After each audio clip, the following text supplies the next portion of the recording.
Hola amados hermanos, sean bienvenidos a la serie Desafío a Servir, clase número 10, Siervos Diferentes. Bien, comencemos preguntándonos esto. ¿Qué me hace diferente al resto de los hombres o de la humanidad? Quizá nos hemos puesto a pensar que solamente con ir a la iglesia es más que suficiente, pero esto no queda ahí. Es necesario que seamos diferentes, que marquemos una diferencia, aún dentro de la misma iglesia. ¿Qué quiero decir con esto? Primera de Pedro, capítulo 1, versos 15 al 16 dice, sino, como aquel que os llamó es santo, sed también vosotros santos en toda vuestra manera de vivir. 16, porque escrito está, sed santos como yo soy santo. En este pasaje bíblico podemos ver que Dios es santo. Y si nos vamos al concepto de qué es santo, seguramente conocemos que es apartado de para el servicio de. Es decir, que hemos sido rescatados de la mala forma en la que estamos viviendo para cambiar de dirección e ir conforme a la voluntad de Dios. Pero aquí nos dice que el que nos llamó es santo.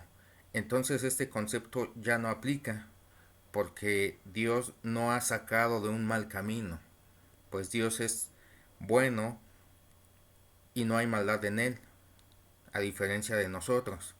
Entonces, veamos el concepto que vamos a aplicar aquí. Sino como aquel que os llamó es diferente, sed también vosotros diferentes en toda vuestra manera de vivir, porque escrito está, sed diferentes porque yo soy diferente. Pablo decía, sed imitadores de mí como yo lo soy de Cristo. Veamos un poco más cómo debemos ser diferentes.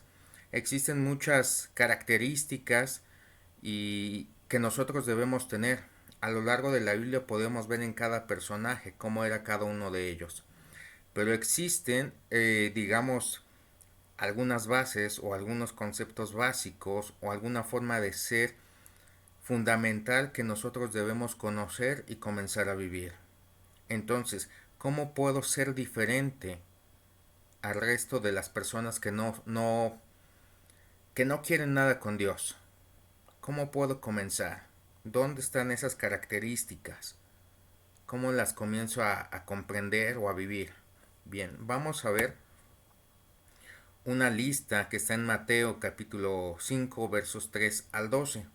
En esta clase veremos los primeros cuatro.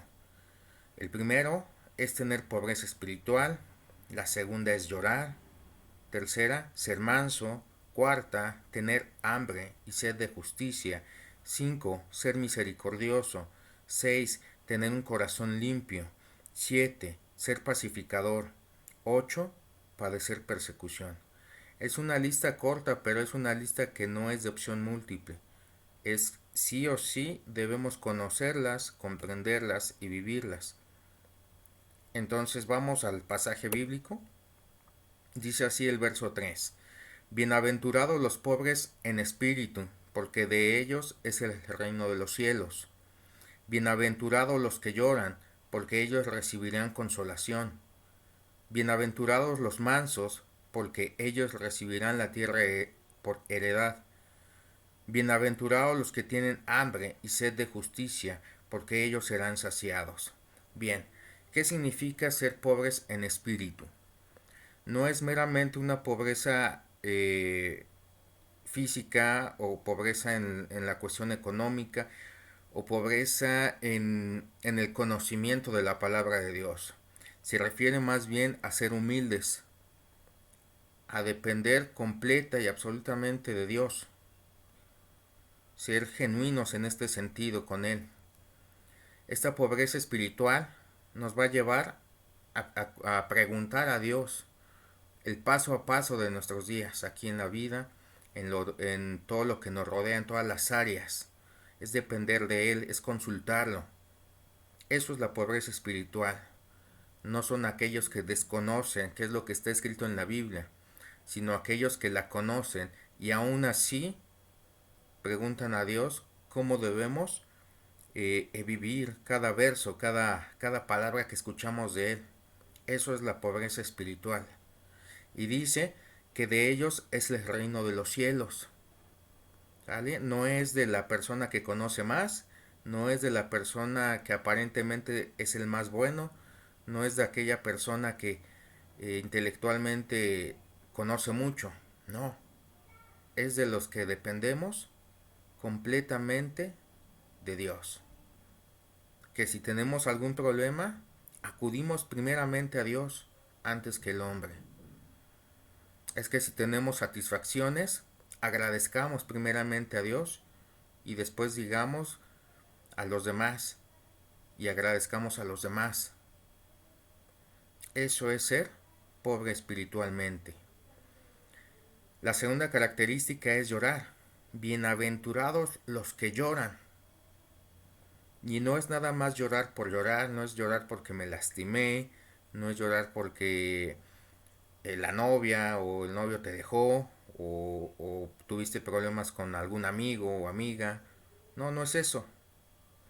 Llorar en este pasaje se refiere a llorar delante de Dios por situaciones que son completamente por causa de Dios. Llorar porque hay maldad en mí, porque no soy conforme con la maldad que hay en mí y la tengo que erradicar. Llorar delante de Dios. Bienaventurados los que lloran porque ellos recibirán consolación. Qué padre recibir con la consolación de parte de Dios, de su Espíritu Santo, que nos abrace, que nos dé esa palabra de fortaleza, que nos anime a seguir adelante, que nos instruya a seguir en este camino, aun que nos redarguya, para ser diferentes como Él quiere que seamos, como lo es Él. El 5. Bienaventurados los mansos, porque ellos recibirán la tierra por heredad. ¿Qué es la mansedumbre? Muchas personas, aún dentro del cuerpo de Cristo, suelen confundirlo como aquellas personas que jamás van a decirte nada. Como aquellas personas que van a obedecer ciegamente. Y no es eso. Sí tiene que ver con obediencia, pero no con hacerlo ciegamente. Se refiere más bien a tener un carácter templado, a ser determinados, pero no a ser agresivos. Algunos conceptos los vamos a encontrar como aquellas personas que son suaves o débiles, y no es así.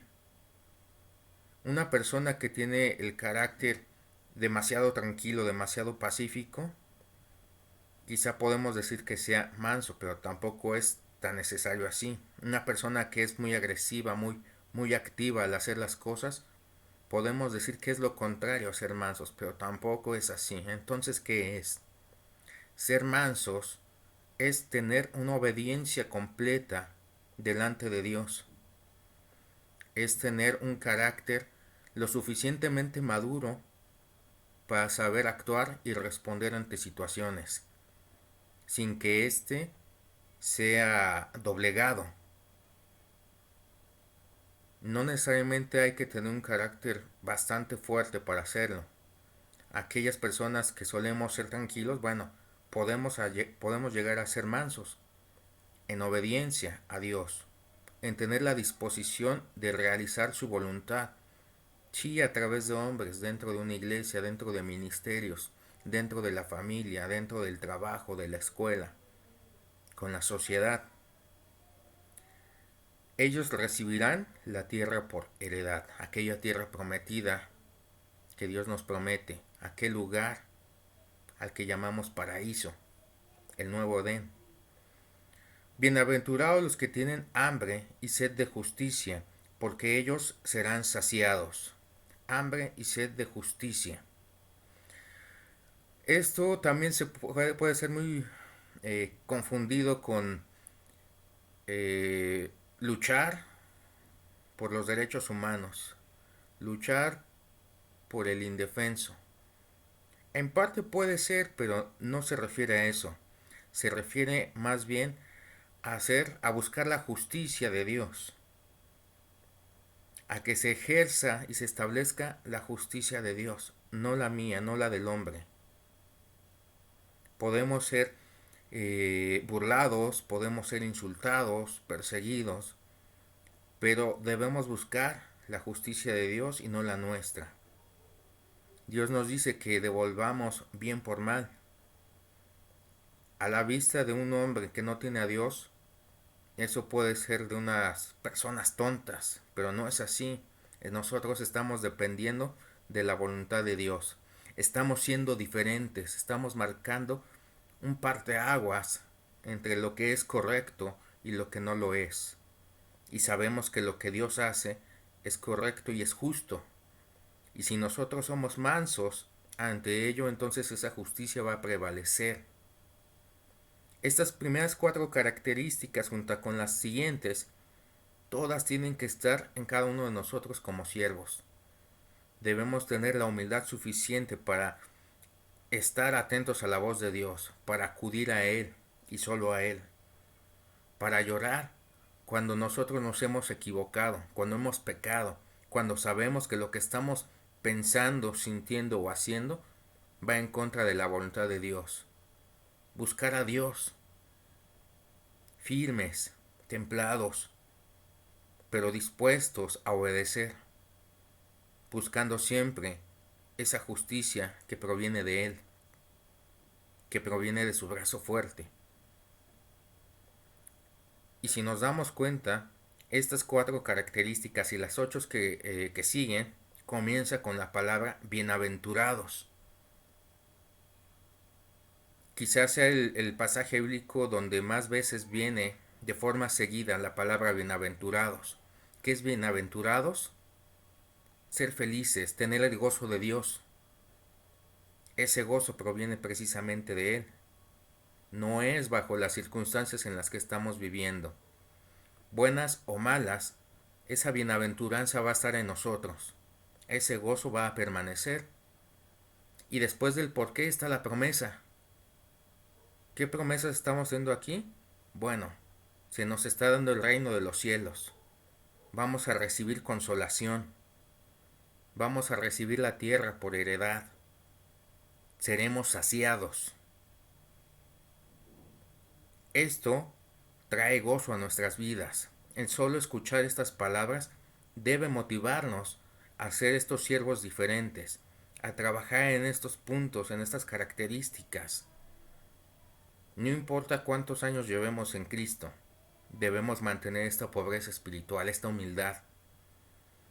Aún debemos ser sensibles a las circunstancias que nos rodean, a llorar porque hemos fallado, aún a llorar con nuestro hermano, con nuestro amigo, con nuestro prójimo, con nuestra familia, para poder interceder por ellos, pidiendo ayuda al Espíritu Santo, teniendo esa actitud de obediencia y siempre buscar y hacer lo justo delante de Dios.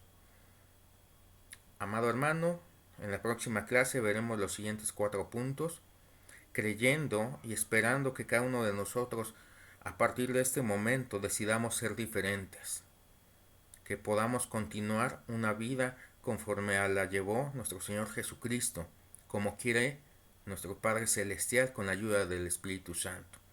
Dios te bendiga.